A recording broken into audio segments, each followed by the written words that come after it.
All right, thank you very much, and welcome everybody to our customer panel on Oracle Guided Learning for PeopleSoft. We're very happy to have you here today. I hope you're having a great week, learning a lot.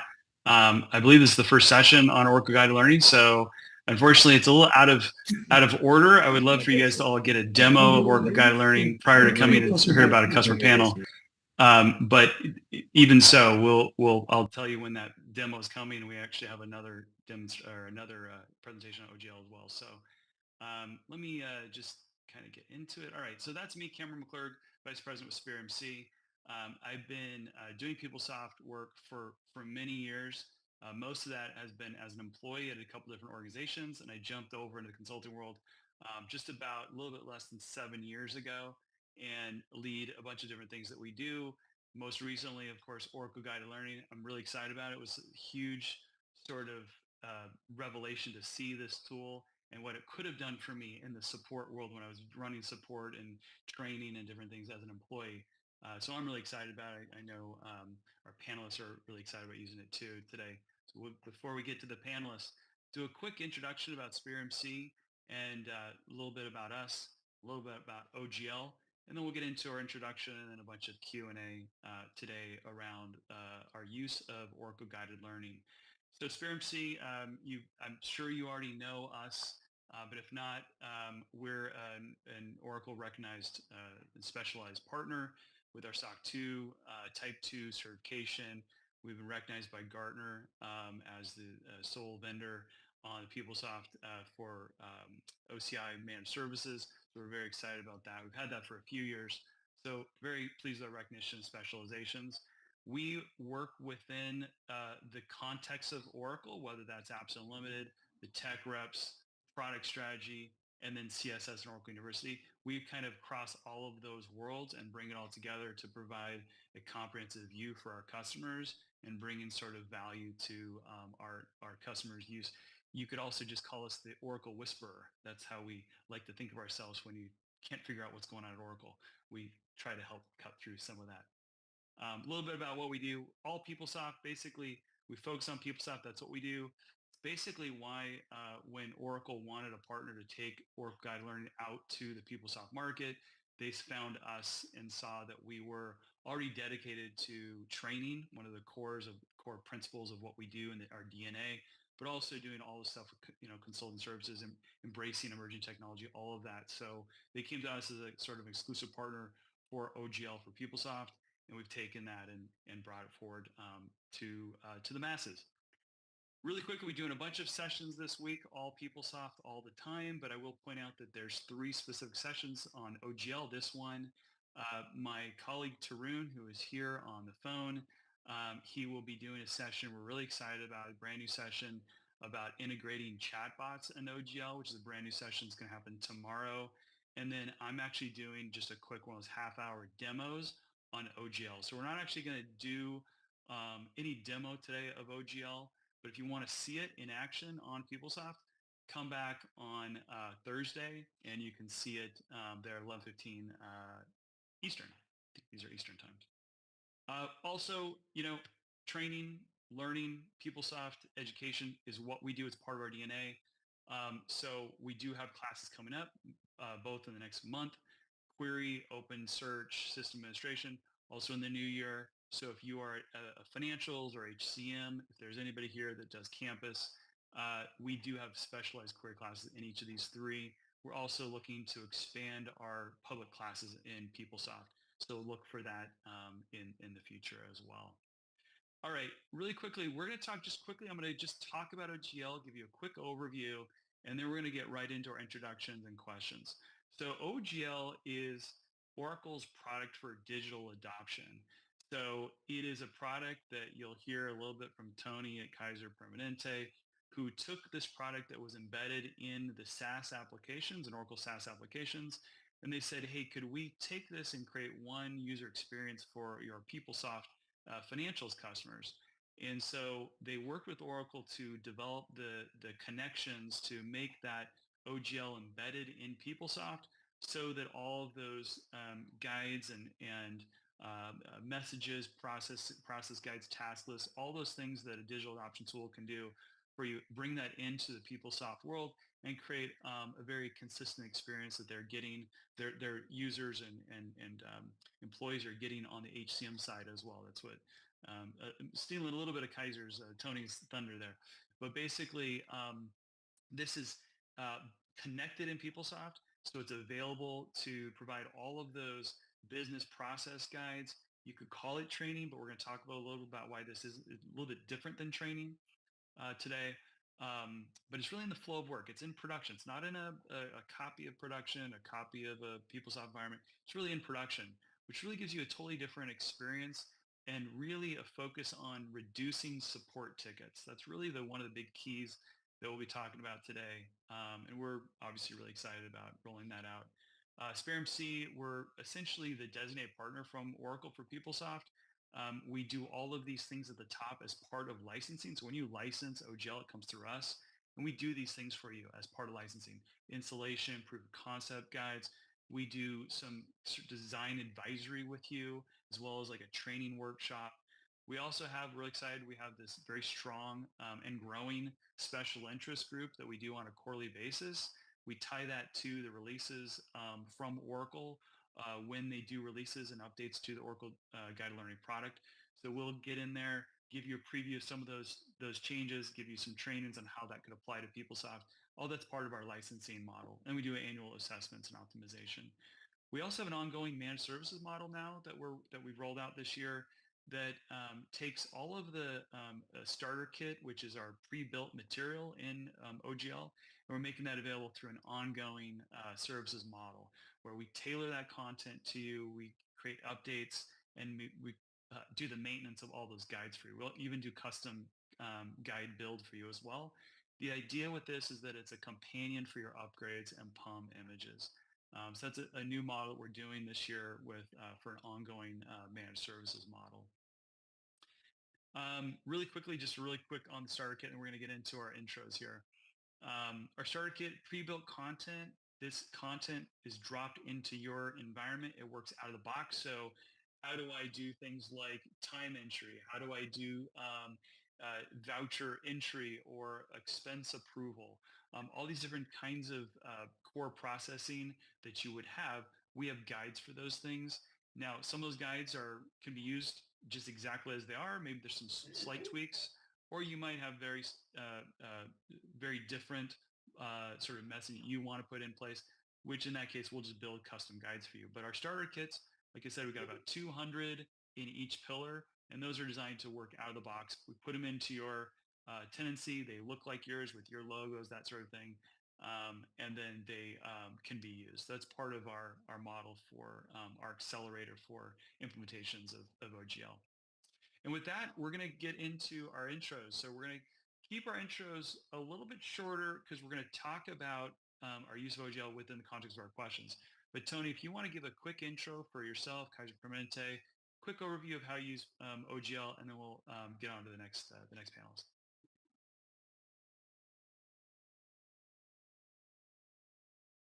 Great. Thanks, Cameron. And good morning, good afternoon, good evening, wherever you're coming to us from.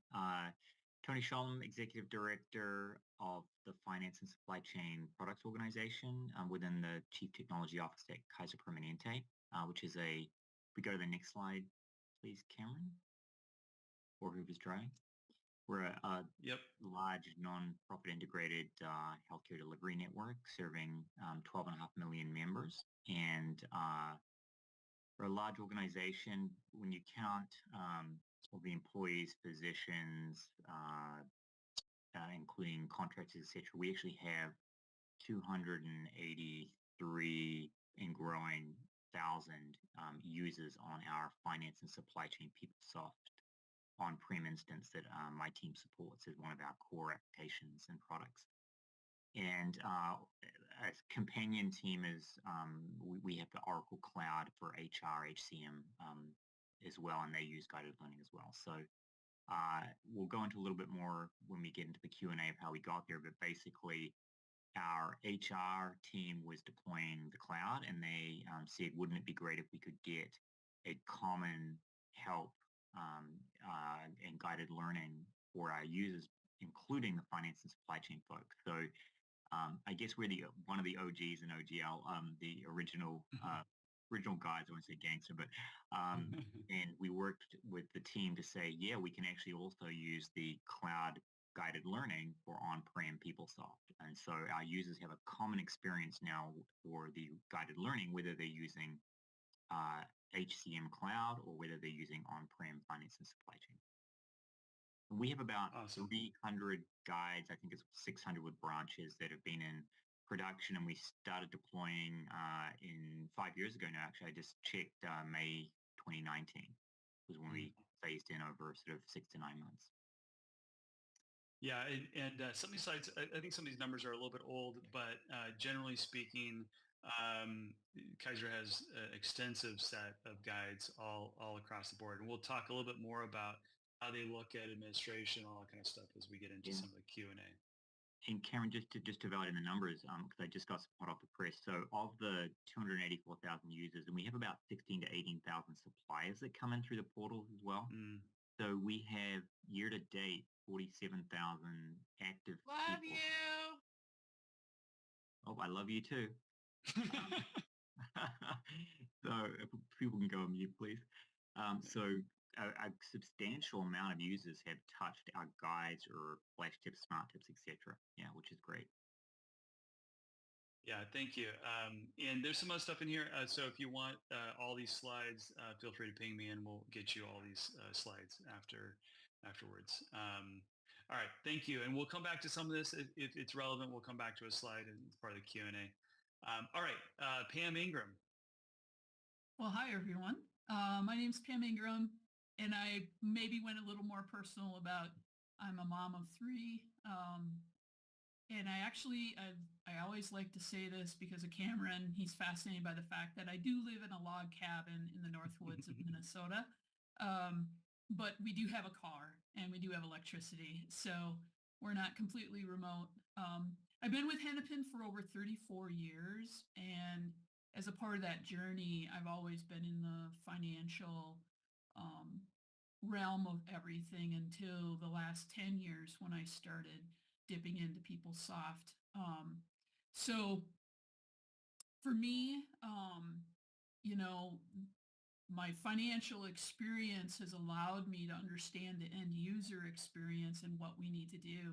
And the type of turnover that we have in our organization around accountants coming in or buyers or anything else, we see that and then we can understand the kind of questions they're going to ask. And I think that'll come up later on in the conversation. I love to share our knowledge and experiences to help others, and that's why I like sitting on these panels. It just makes it easier to reach out to others that are using the product, others that are interested in it, and we could just develop this community a little bit farther. Yeah. Yeah, a little bit about where Yeah. we're at with our footprint. We are on OCI. We're on Tools 860. For Finance Image 47, we're in the middle of upgrading to 50, and I can talk about why that's important when you make changes in the system and where OGL can come into play. And also, we're on Image 48. We use Fire, Pathlock. We have the supplier and customer portal. We also use Cognos for reporting and our budgeting process. All right, and we'll We'll get get some to stats those on later. that. Yeah, we'll get to, Yeah. okay, sounds good. Okay, and also your lessons learned. Okay, great, thank you. And remind you just to mute yourself when you come in, please. And I think we're on to Zena. Yes, my name is Zainab Jorgen, and I'm working with Samaritan Spurs since November last year as the training and facilitation administrator. I'm also their OGL administrator and developer. So within this past year, I was brand new to PeopleSoft. I did not use it before that. My background is adult education and teaching and computer science. So I came here and it's been a learning curve for sure, but I really enjoy the challenge of learning OGL. It's been a good experience. I was not part of the team that initially launched OGL back in June. It was the go live date. But since then, I worked with my line manager, Amanda. She's here on the call. Thank you for letting me be the panelist today. And it's been a good experience so far. So I would like to really talk a little bit about what our organization does mainly. And so Samaritan's Purse is a non-denominational Christian organization that provides spiritual and physical aid to hurting people around the world. It was established in 1970, and since then, Samaritan's Purse has helped meet needs of people who are victims of war, poverty, natural disasters, disease, and famine, with the purpose of sharing our God's love through his son, Jesus Christ. So Samaritan's Purse is the headquarter is in Boone and North Carolina, and that's where I'm located too. But our operations span around the world. We have some international field offices and people all over. Samaritan's Purse is perhaps maybe best known for its emergency disaster response efforts. So when a natural disaster or epidemic or crisis really strikes, the organization deploys teams to affected areas to provide immediate relief and support. And that includes distributing food, clean water, shelter, medical care to those who are in need. We are also involved in long-term recovery efforts to help communities rebuild and regain self-sufficiency. In addition to disaster relief, we are also involved in various other programs that have to do with medical care through providing field hospitals, offering vocational training, supporting community development initiatives. And maybe many of you have seen the shoe boxes that are filled with gifts that are part of the Operation Christmas Child Project. And those are every year packed in all over the world. I mean, in the States for all over the world to go for children who are in need during the holiday season. So a little bit about our journey with OGL, switching things up a little bit. So our go live date was June. The slide does say April. That's when we started. And it's mainly in HCM PeopleSoft. We are at 48. That's the version that we're using.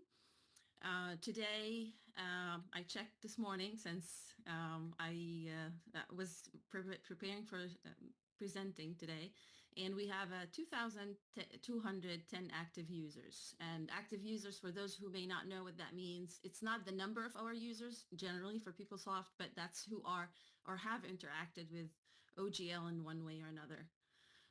We also have 270 active guides. A lot are unpublished, are in draft condition right now, including 71 are process guides that are used in some of our international field offices. We have plans to add more for the international guides very soon. Out of the 270 active guides, we have used, the majority is process guides. We have messages, pop-up messages that have been really helpful. I would love to share my experience with that. Smart tips as well. We're really moving strong in that direction. I feel that is going to be a big type of guides that we will use, and of course links. Also, at the same time as I'm speaking, we are in phase 2 of launching the FSCM, and Oracle guided learning guides will be part of that, and we're aiming for the first quarter of 2025. And finally, personally, I'm really excited about looking into exploring more how to add hotspots. I think those are going to be very useful as we talk with our stakeholders and other teams, ad launchers and surveys. And thank you. That's it for me. All right, thank you. Thanks, Zen. So I think you answered some of the questions I was going to ask you, so that's okay. So we just jump right ahead to those. So this is we're going to just sort of ask some questions, and people will just kind of jump in and answer as they would like. I won't be necessarily, you need everybody to answer all the questions, but generally speaking, want to talk a little about user adoption, how that's gone, how it's evolved over time from maybe beginning to more current, especially Tony. I know you and I've talked before about sort of how that's gone and evolved over the years in terms of adoption, how people are now sort of going to that and turning to that before they look at other things. So maybe just sort of round robin on how adoption's gone. I know Pam is the newest, Hennepin County, I should say, is the newest to OGL. Uh, Zena and Samaritan's Purse about a year and a half into it, and Tony about 4 or 5 years into it. So first question, how has user adoption gone, and what's the feedback you're getting generally from your users? Pam, I see you unmuted, so go ahead, start. Okay.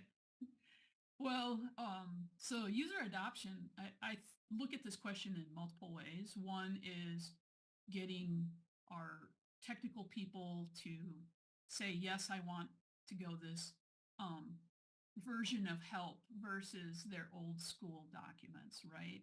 Mhm. And so that adoption has taken off faster than I thought it was going to.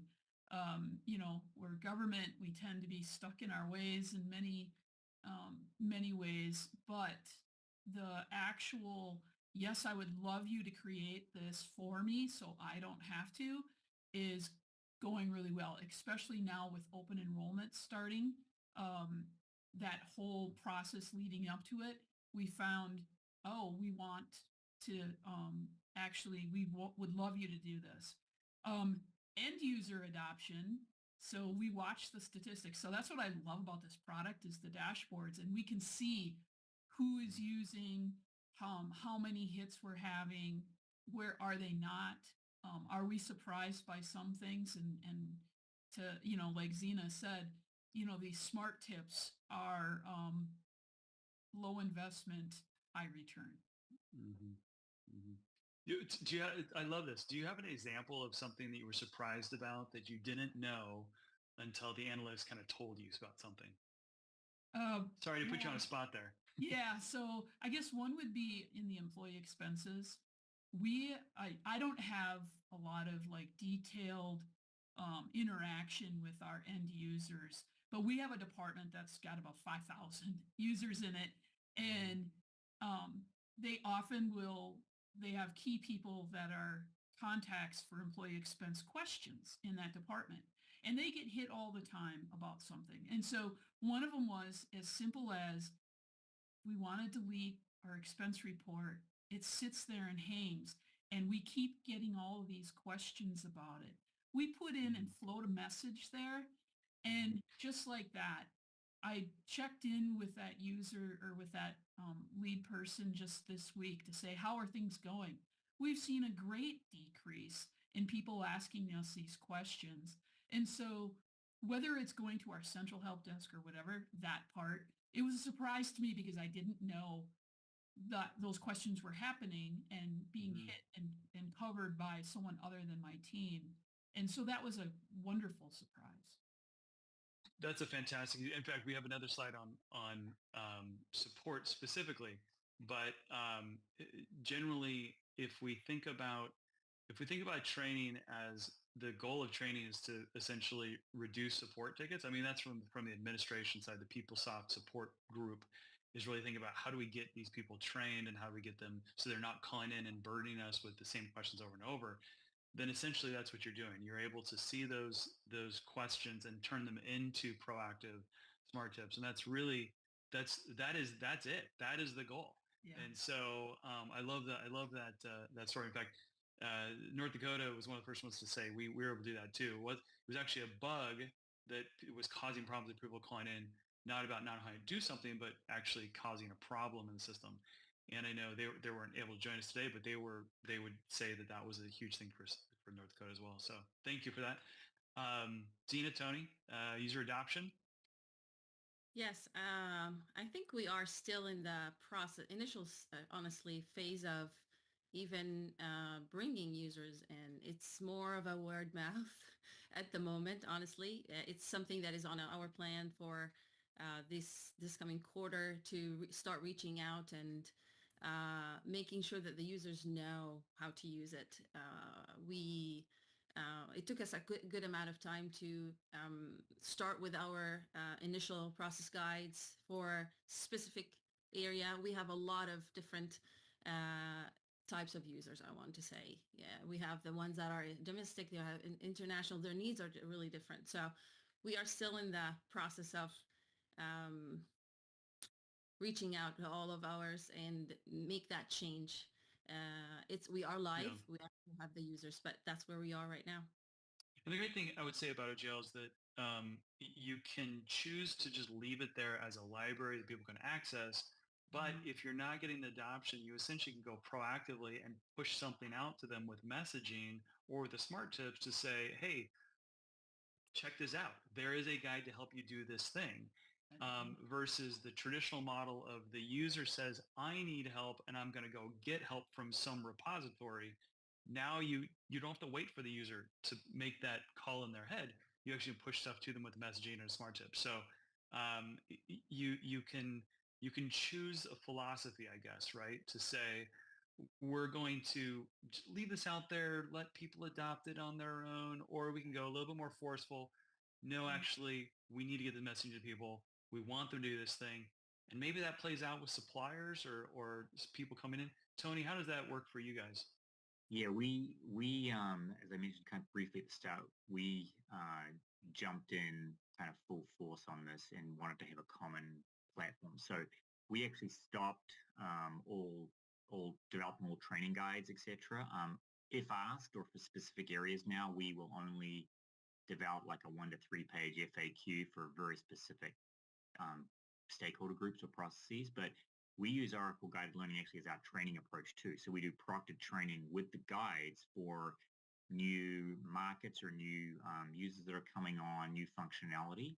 And then when they get into production, hey, it's the same guided learning tool that's right there for them. Mm-hmm. So Okay. and then what we've really found is that we developed a lot of guides across a spectrum. And what we've found is there's some really common areas that they get used a lot, and there's some areas where they don't get used, right? So a lot of those self-service areas, you heard, I think Pam mentioned expense uh, in that area. So expenses is one, payment request, invoice processing, e-procurements, Mm-hmm. things like that. And then on the supplier side, if you use the supplier portal, e-settlements, a lot of invoice inquiry, Mm-hmm. PO lookup, managing their people on that. So they've been some of the big common areas that we've found the usage. Whereas, some more specialized areas in lease or grants management, accounting, things like that, they're pretty small, stable user groups, and we found that they really don't use it a lot, right? So it's more that Mm-hmm. casual user, Mm-hmm.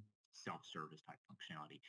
And as I mentioned, out of our large 284,000 user base, we've had 47,000 people use them this year to date alone. So it definitely gets used a lot, and um, basically we've grown a lot of users, tens and tens of thousands of users over those 5 years, but our support tickets have either stayed the same or in some of those areas gone down, right? Because Mm-hmm. if you just think about it, that's 47,000 people in one way, shape, or form that aren't calling a support with a how do I or Mm-hmm. bugging their coworker, right? Which is often what happens. So in terms of Mm-hmm. productivity, they're getting that help. And I know personally, I when I have to go on to do some processes that may be periodic, once every few months or annually, um, the times I do it without guided learning, I usually screw it up and laugh, and then go into guided learning and it works. So I'm a good personal use case of that. Um, and then the other thing we do, we track monthly. The dashboarding is fantastic, as Pam, I think, was mentioning. And we have quarterly, for our product teams, we have quarterly meetings with our business stakeholders and leadership, and we actually share those statistics and on the guides, the top guides usage, and just ask them, does that sort of smell right? And if there's things that aren't being used, is that particular reason? Or if there's a spike in usage, is that because of new features or changes or enhancements we put in, or is there some problem that we may want to address or a business process change? That's interesting. So that goes to a little bit about that second question. So you work internally with, did you say kind of the PeopleSoft support mechanism with the help desk or the training people with the help desk people? Tell me a little bit more about how you guys work together to decide on, getting feedback or future development. Yeah, so that team, I have both the product team and the operations team support team for that. And so collectively we track both, the tickets and that are coming through our service desk. We use ServiceNow and map that kind of by module. And then we look at where the guides are coming in and we sort of track and see where are we getting that usage or spikes. And then, as I mentioned, we do that monthly, and then quarterly we meet with our business partners and share both sides of that data actually with them. Okay, that's great. Sorry, one more question. I want to go back to the thing about, so you got this large group of suppliers coming in for you guys, and they're saying, hey, I need to know where my invoice is, or I need to submit an invoice, that sort of thing. How do they know about that they can get guidance? Do you proactively put messaging in front of them to say, hey, we're here to help you walk through how to submit your invoice? Yeah, I think it's part of the onboarding process as well when suppliers come in, and then we extensively use like the tips, flash tips, etc., smart tips to introduce people to either changes or process changes, etc. Okay, that's great. All right, Pam, so how do you staff it? Yeah. You had support before, you had training before, you didn't have an OGL team before. So how do you look at this? Did you convert people over into this role, and how do you look at administration development? Sure. So it was an interesting journey about how are we going to staff it and what are we getting ourselves into. I think the reason we went to it is it looked easy and it looked like something that currently the way we created guides was either we had this one person, Amanda, who would be doing all of our guides or helping all of the functionals do guides. And so the burden was shared by all of them, but every time we had an update, a screenshot changed. We had to go in and update those guides, and sometimes we did, and sometimes we didn't. And people would always let us know when we didn't, and it was a mess. So when we brought you in to help us with this, I asked who's interested in learning, and so there was someone on my team who was interested, along with Amanda and another person in our kind of communication training area, and that's how we had sessions. This is not their full-time job. This is a side hustle, if you want to say it. Mm-hmm. And they basically learned the product. They're not developers, by the way. I want to point that out too. They're not technical. Mm-hmm. So business analysts that learned how to use the product, and then we've created a process. So our business process on how we administer and how do we determine, I'm just kind of reading your question there, what's going to get developed is we use fire change management. So we have a type that's called OGL, and people put in a request. So any BA can put in a request and they say, this is how we're going to do it. This is what we would like done. And that ticket gets picked up. Myself and another manager, we meet. Now we're on every other week, but during go live, leading up to go live, we were meeting weekly with this team, talking through, where are you stuck? Where are our issues? Should we prioritize what we're doing? What are our heavy hit items? And then we have a process to publish them. And so it's actually, once we created our process, our business process, the operationalization of this, it's become easy. And Mm-hmm. yes, we have a backlog, but that's okay, because every time we do something, it's one less that someone else has to manage, right? Mm-hmm. So that's kind of how we have staffed it. Two people have been helping do the guides, and they just bounce off each other. And Tarun is a great help, so I do want to shout out to Tarun. And I didn't introduce Tarun, but Tarun is here on the call, and he is our lead OGL designer, trainer, a little bit of everything. Yeah, and come to his session on tomorrow, actually, to talk about integrating chatbots. All right, Zena. So You guys have your title really is really more training, learn, development, right? So this really your group is really about training, not so much about support. So you guys have chosen to sort of staff it that way to kind of run it through your training organization. Maybe talk a little bit about that. Correct. Yes. So like I said at the beginning, I wasn't initially in the launch of OGL. Amanda was the one who learned the skills and became the administrator and did the development along with also Tarun and Spear MC did a lot of training for a group of people who were interested at the beginning. And towards maybe a few months afterwards, I think dwindled. People kind of understood the skills set and what needs to be. Not everybody was interested in it, so we came down to Amanda on her own, um, uh, picking up the load for it, and then realizing that it is a full time. It can be a side gig with what we're hoping for to accomplish with the ministry. And yes, my department is focused on training and facilitation of training in part of the IT team. And how we look at OGL is not necessarily to replace traditional, it's to empower the users when they need it at the time of need.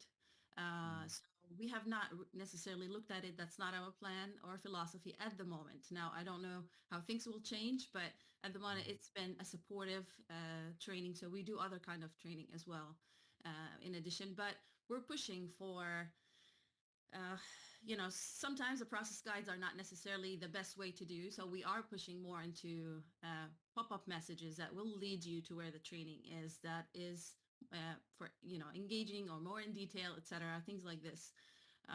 So that has been our experience with OGL, and we are looking into, or we have been looking to.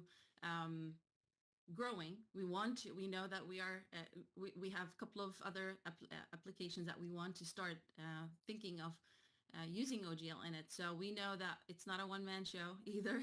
So we have considered the content management for sure. We are in discussions with our leadership for that one, or the fact of growing our team internally, and Mhm. weighing you know, what would be the best option. That's where we are right now.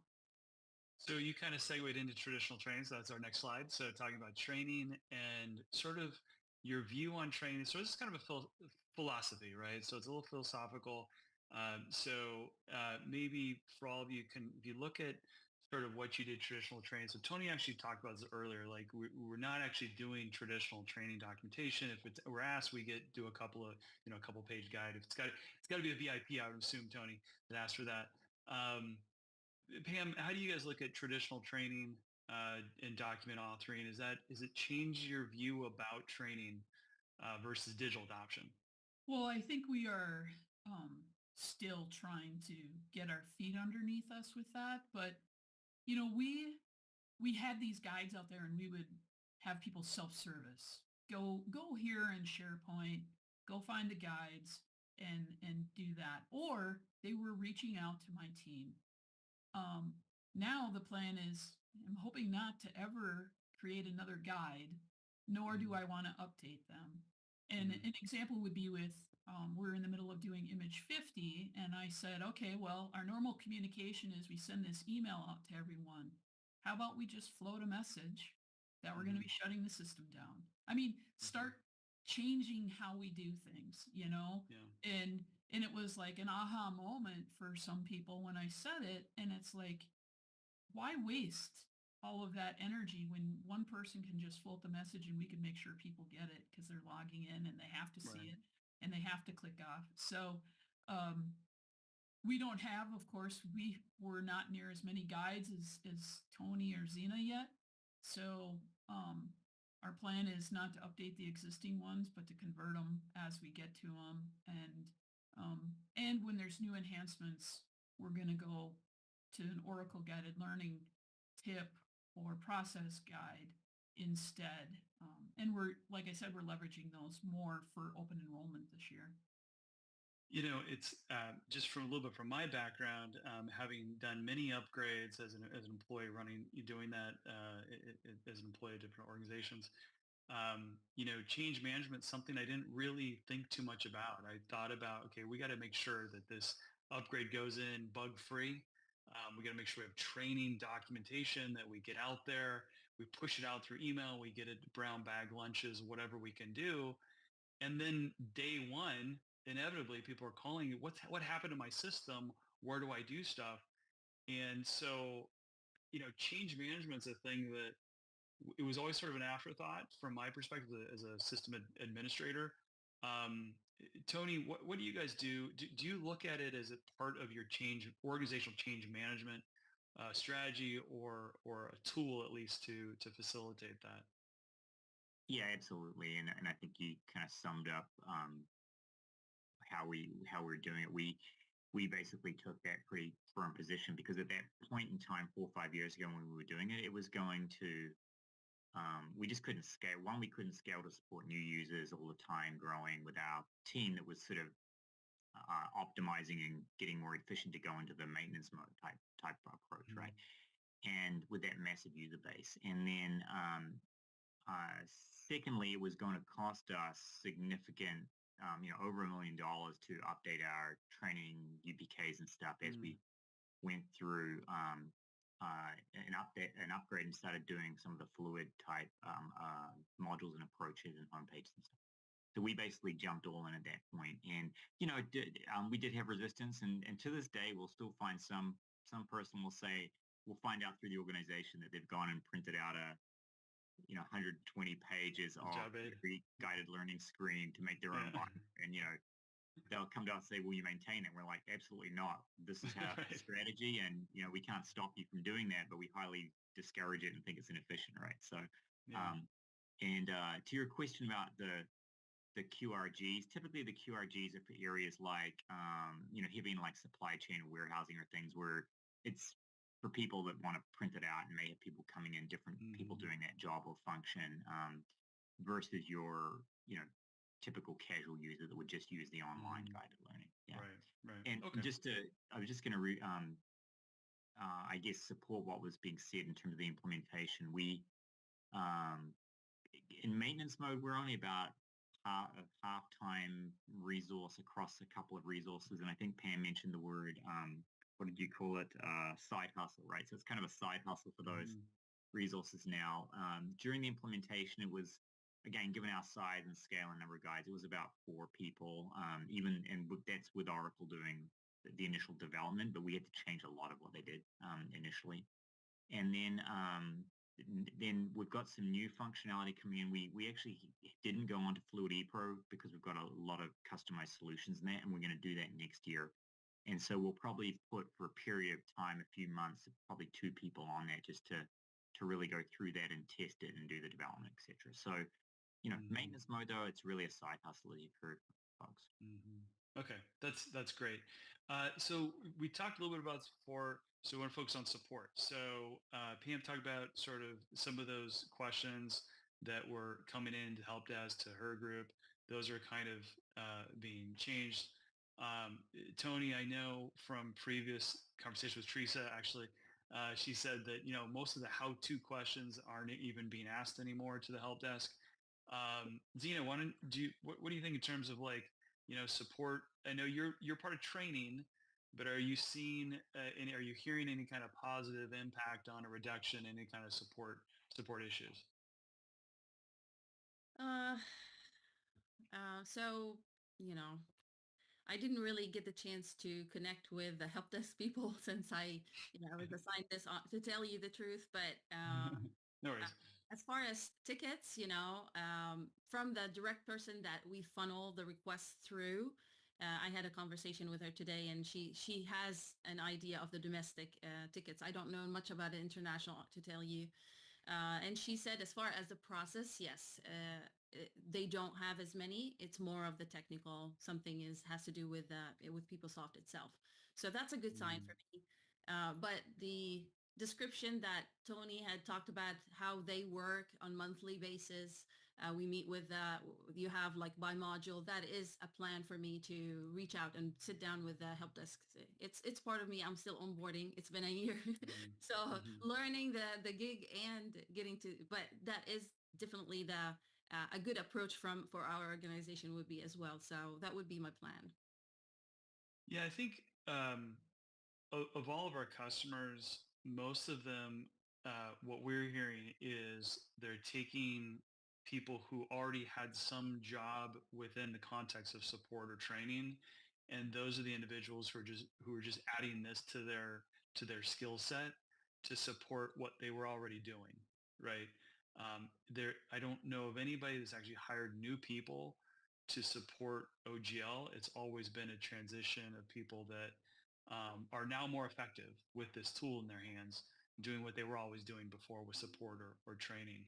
Um, Pam, do you want to is that how you're looking at it? Yeah, and I was actually going to mention, I forgot to mention earlier that, you know, how did we get people to know about OGL? You know, how did they, how did the organization, there's 10,000, about 10,000 employees at Hennepin.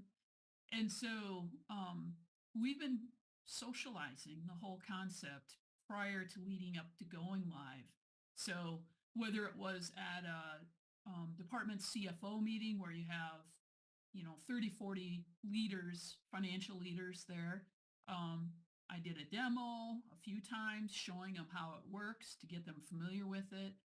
We just did recently a technology leader session. So all of the IT leaders in the county attended that and a demo was done to show them. And what they care about then, of course, is, where's it located architecturally? They care about what are, how do you know the results and who's in there and what are they doing? And um, all of that gets shared. And if you do that ahead of time and you do it wide enough at a level, that way, when people do have questions of a manager, they can actually say, hey, did you go look at the little icon? Did you see that? Did you see that question mark floating over there? That's something that you can use. And when we went live, we splashed the message. There's now help available to you, and the number of hits on that was incredible. Mm. Of course, and it's just the way to broad scale communicate. That's great. So I know, Pam, you're just getting your feet underneath you, right, with this use of OGL. Zena, you guys have been live for over a year, and Tony, a few years. Big picture, where do you see, um, we just sort of brought out, are there features that you'd like to see with an OGL? Are you planning on using OGL for other applications? Where do you see digital adoption going for your organization? Zena, would you like to start? Yes, one of the things that I'm really looking forward in OGL is auto segmentation for sure. Ability for the guide to, when if you stop it, it will start from uh, Mhm. the page or the step that you stopped at. It will be really, really helpful.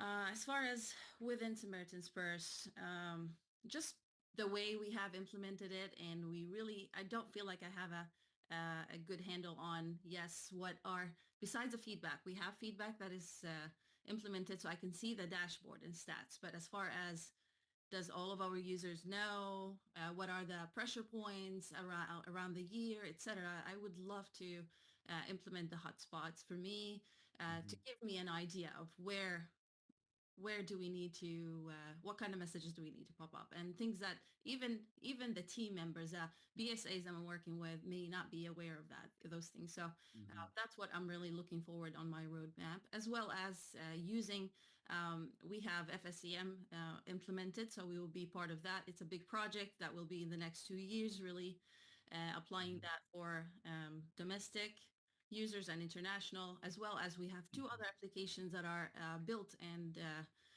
finalized by Samaritan Spurs, Innkeeper for donor ministries, and we have Mhm. also the ARC, it's called, and we are looking into using OGL in it and Mhm. starting a sandbox for that one. That's great. That's great. Pam? Yeah, so one thing that I didn't realize we could do is we could float. Is it a hotspot, or I'm not quite sure of the term, where we can indicate how many people are clicking there Mhm. and trying to figure out what it is. And Mhm. so we had people on the HCM side start doing that as an introduction to, we're starting to modernize our HCM side of the house a little bit more. And we wanted to know, are they going here? Are they entering here? Or can we ignore that and focus our efforts somewhere else? And so leveraging that feature of OGL has been great to know where we need to direct our efforts. Like I said, we're doing the HCM modernization, and with that, we expect OGL to be right there in the beginning.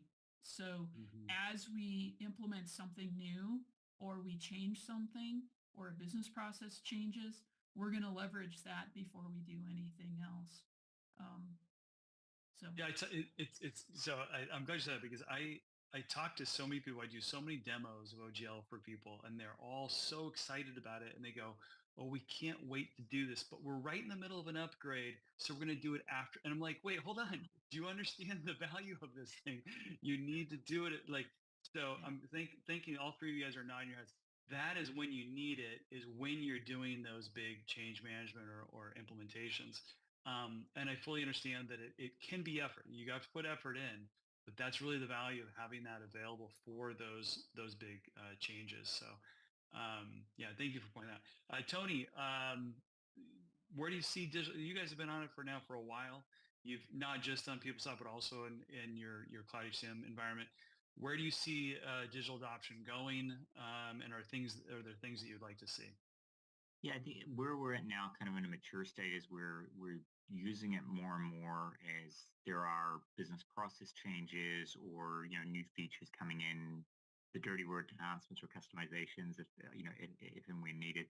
And so we're using it to kind of communicate that a lot with smart tip flash tips. For example, we had a policy change come in for expenses in the last year or so, and we had and I apologize, I can't remember which one of those it was, but basically the first few times an employee would go in and click on that field, it would pop up the policy change, right? And so you can use it for that sort of thing too, which is not necessarily PeopleSoft functionality, but it can help communicate your internal policy or business process. Policy, yeah. Yeah. Yeah, I love it for essentially a centralization of policy and procedure, which is always offline. It almost always, right? But now with OGL, we actually can bring those things together with task lists and putting those things together. So an individual group that may already know how to use PeopleSoft. You think about an AP group or a benefits administration, they know how to use PeopleSoft. Yeah, but tell me where the policy documentation is. Oh, well, it's over here in the SharePoint. I think it's over, I'm not sure. Right? We can bring that together, bring it on there, and that really survives when we have turnover, right? If you have people that are leaving, a new person can come in and slip right into that and not miss a beat with not only how to do things, but also sequencing and getting all that policy, all that together. I know you guys use Tony. I know you guys have deep links to different policy documents as well. Exactly, into our support sites. And then, but basically, as it's kind of matured, and when we looked at it probably about a year ago now, at the actual how do I kind of support tickets we get are really only about 4% of the volume. And that may sound weird, but we just per our corporate policy, we have to log things like security changes, stuff like that as counts as a ticket. So Okay. the how do I is staying very it's gone down, sort of staying very constant now at around that 4%, which is great. Ideally, it'd be great if you can get that to, as close to zero as you can through guided learning, but it's a very small percentage now. That's great. Now that's the end of our official questions. We got about 5 minutes left, and this is probably not a great idea, but I'm going to open it up. If anybody wants to unmute themselves and ask a question of our panelists, feel free. Now would be the time. So if you have any questions, and you of course can reach out to us afterwards as well, go ahead and raise your hand or well, they can however place you it want in to do chat, it. Cameron, if they Or you can put it in chat. Yeah. Yeah. So the deck here I'll have available. I don't actually know if there's a way for me to post that on it's all brand new, this new platform. Pam, Tony, you guys know if there's a Yeah, way to so you upload the deck or something? yeah, upload it through Quest. Okay. Um, Okay. Yep. Okay. It'll be So I'll get available up for there. the attendees. Yeah. Excellent. So I see a Um, question from There's a Tracy question. from Yeah. UC Berkeley. How do you ensure that your guides continue to work through the upgrades? Who wants to take that one? For that one. That We was run part 'em. a lot of what I did this year. So in reality, we have a plan of every maybe 3 times a year that we do maintenance. So that would be the the good news is it can go fast, but the bad news is at this point we're testing it manually. I want to say bad. It's just it's a lot of work if you have a lot of process guides or smart tips that you want to make sure that with the roles and the activation conditions they're working as they should. So it is a time consuming, but it's important to be done. And the advice that we got is to test each of the guides manually or have a contract with um, Spear MC or Oracle to do that for you. Those are the two options. But I was currently, gonna. ourselves.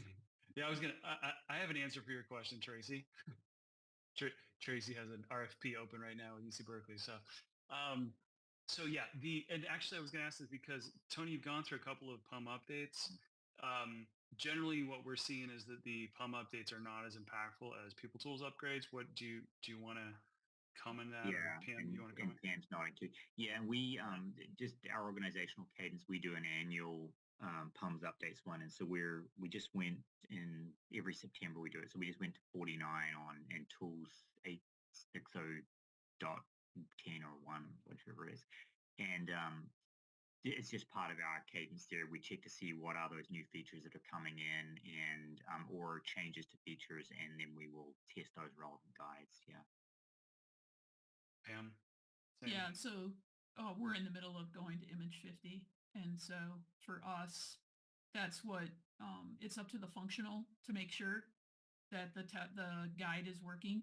You know, we have PTF tests set up, but you can say this is good or bad, but or OGL does not interrupt or disrupt, I should say, when you're running with PTF.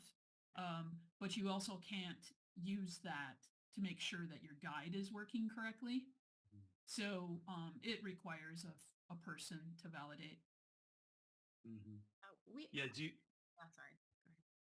I was going to ask by I don't know if you have like by percentage or you don't have that many guides yet, Pam. I'm just wondering, Tony, do you have a sense for how many guides, or either you or Zena, like how many guides need to be touched or updated as part of any specific PUM update? I don't have the numbers, but again, we Right. kind of use a combo of what's changing, and then we have our top, 10 or so guides that we know are getting constant usage for self-service, Yeah. and so we sort of check those. Yeah. Yeah. Zena?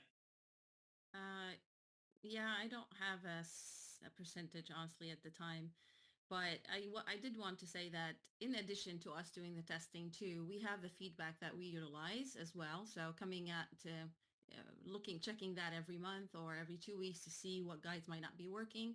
And we have also added a link to our help desk too. If there is something that is not working, you can submit it to get directly. So that's really helpful too. So that's another way. So you don't have to wait until you do the maintenance. It could be right now when it's not working. So. Yeah. Well, thank you very much. I know we're at time. I'm very thankful for my panelists, Pam, Tony. If we're in Zena, if we're in a room, we'd be clapping right now. So I'll just clap for you guys. Thank you so much for volunteering to participate in this. Your comments, your feedback has been great. For everybody here on the call, feel free to reach out to them directly. I think there's a method on the platform you can reach out to them directly. I'm sure your emails are out there somewhere. My email's out there. Feel free to reach out. Tarun as well. Thank you so much, and enjoy the rest of the conference. Thank you. Thank you.